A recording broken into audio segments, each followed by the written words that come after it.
So now it's time to talk about money.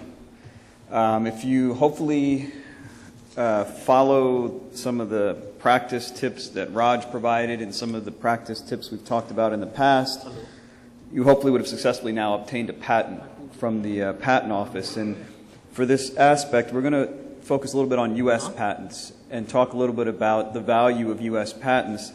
And when you talk about valuation, especially the last 5 years, if you use the word patent valuation, you'll find that there are many companies that have been formed where that's their focus, just patent valuation. You'll find many law firms are focused on patent valuation as well as companies, technology companies. But when you think of patent valuation, at its core, especially in the U.S., it is tied and derived by the types of damages you can get into a U.S. court. And oftentimes why there's so much discussion about patent valuation in the context of the U.S. is because the remedies that are awarded by U.S. juries in the U.S. court system are very high. When I started practicing, it was roughly about 18, 19 years ago. At that point, you would typically get patent damage awards that were in the millions. Every now and then you would see something in the tens of millions. Then there was a shift about 10 years into my practice where the norm was tens of millions. And now more recently the shift is you see the norm is patent damage awards in the hundreds of millions. And many times people think it's punitive damages in the U.S. that's giving you those high awards, but in reality it's not punitive damages. The remedies in the U.S. are often in two forms: lost profits, which you can think of as the ceiling for damages in the U.S., or reasonable royalty, which you think of as the floor. Punitive damages really only come into play if you're found to be a willful infringer, and that's when the courts can punitively treble the damages or increase the damages in some amount.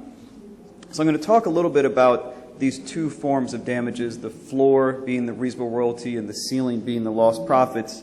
Talk a little bit what's been happening in the case law in these areas, but also touch on what some of these concepts mean. Because I think, especially in India, this concept of lost profits and reasonable royalty is not new. But some of the things that the U.S. case law has done with lost profits is somewhat what causes some of these higher damage awards.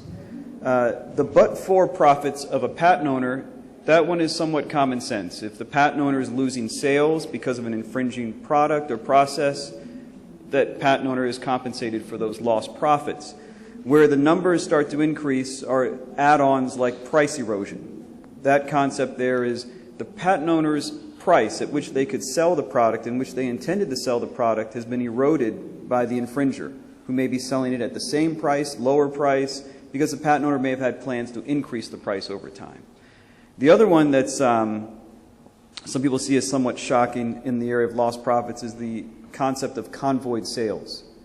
This is something where the patented product is what you'd expect to get lost profits on, but if that product is often sold or purchased by consumers with another product, you would not only get the lost profits on the patented product, but lost profits on the other product. One area in which I face this is something you think of in the U.S., it's washing machines. And there was a patented technology directed to washing machines. The argument was, in the U.S., consumers, when they buy a washing machine, buy a matching dryer.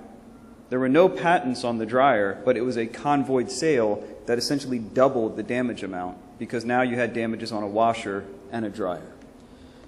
Now, as far as getting these lost profits, it's very difficult in the U.S. to obtain lost profits. When I first started practicing, lost profits was the common remedy because most of the lawsuits at that time were competitor versus competitor. To qualify to obtain this lost profit type of damage award, you need to be someone that's a competitor practicing the technology or something comparable to the technology. Today, if you look at today, the lawsuits that are filed in the U.S., majority of them are not competitor versus competitor actions. The majority of them are non-practicing entity versus company in a field. In that context, lost profits won't come into play. But even in the context of competitor versus competitor, one of the aspects that make it difficult to obtain lost profits is that second criteria, the absence of acceptable non-infringing alternatives. is very few technologies where you could say there's not an acceptable non-infringing alternative. So when you think about that, it makes it difficult to obtain lost profits. So if you're not in the world of lost profits, then you're in the world of a reasonable royalty. Because by statute, that is the lowest compensation a patent owner can obtain, which is a reasonable royalty. And here is where you see a lot of the damage case laws coming out today in the U.S. is in this context of reasonable royalty. And as far as a reasonable royalty and how it's created, there are two methodologies that are often used to find out what is this reasonable royalty, what is this reasonable royalty rate. One is established royalties, the other is a hypothetical negotiation. The established royalties is a situation where the patent owner themselves has a practice of licensing the patent and the technology or related patents and related technology and has an established royalty rate that can be seen from that pattern of licensing.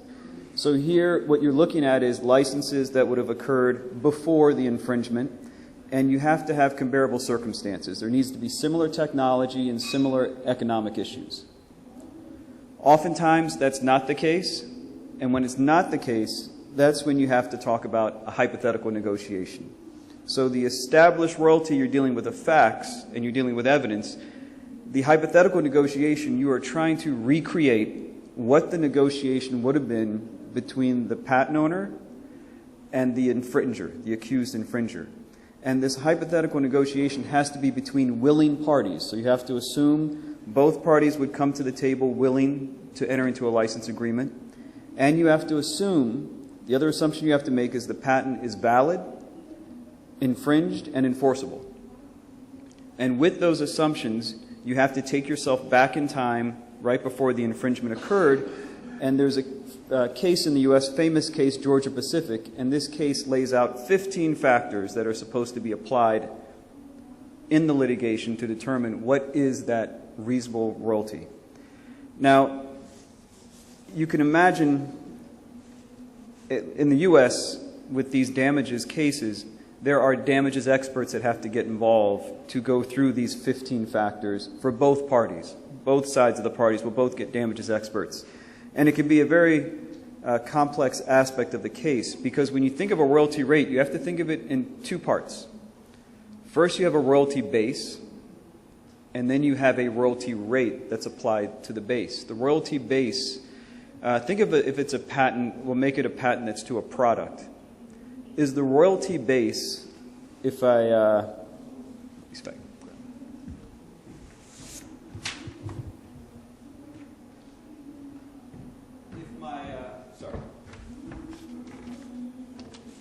if my patent is technology that's used, for example, in a smartphone, the royalty base can have very different implications on the damages award. Is the royalty base, let's say my technology is power management, and I have a patent that has increased the power management in a smartphone where this smartphone can now hold battery power for a week, 40 hours. So then it becomes, is my royalty base the phone? Is it the power management CPU that's in the phone? So is it the component? Or is it just the feature within that component that provides the increased battery life?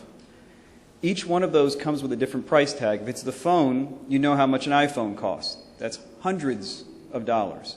If it's just the CPU, now you're getting into probably the tens of dollars. If it's the feature in the CPU, you're reducing it each time. So depending on what you define as that base, it affects your damage award. So there's this concept of the entire market value rule. And how the entire market value rule works is if you can show that consumer demand, the reason people buy these phones is because of the feature, the patented feature, you can get the phone. If the consumer, or if the demand is really to the CPU, you get the CPU. If it's really just to the feature, you get the feature. So it helps define what that royalty base is. But the royalty base, again, I said it was two parts. It's only a part of the equation, because once you have the royalty base, you also have to deal with the royalty rate. So it's not a situation where I may have a high royalty base, but you could also have, with that high royalty base, a very low royalty rate. So in the end, the damage number can be low, or you can have a low royalty base with a high royalty rate or a high percentage. So the ways that the royalty rate or that percentage is looked at in this hypothetical negotiation is those Georgia-Pacific factors, and these are just a few of the factors that are involved, but they look at, are there non-infringing alternatives? Is it easy to design around the technology? Is there a lot of demand for the patented feature? How are the licensees' profits with respect to the patented feature? And all of these go into play to try to arrive at a percentage or a hypothetical royalty rate percentage.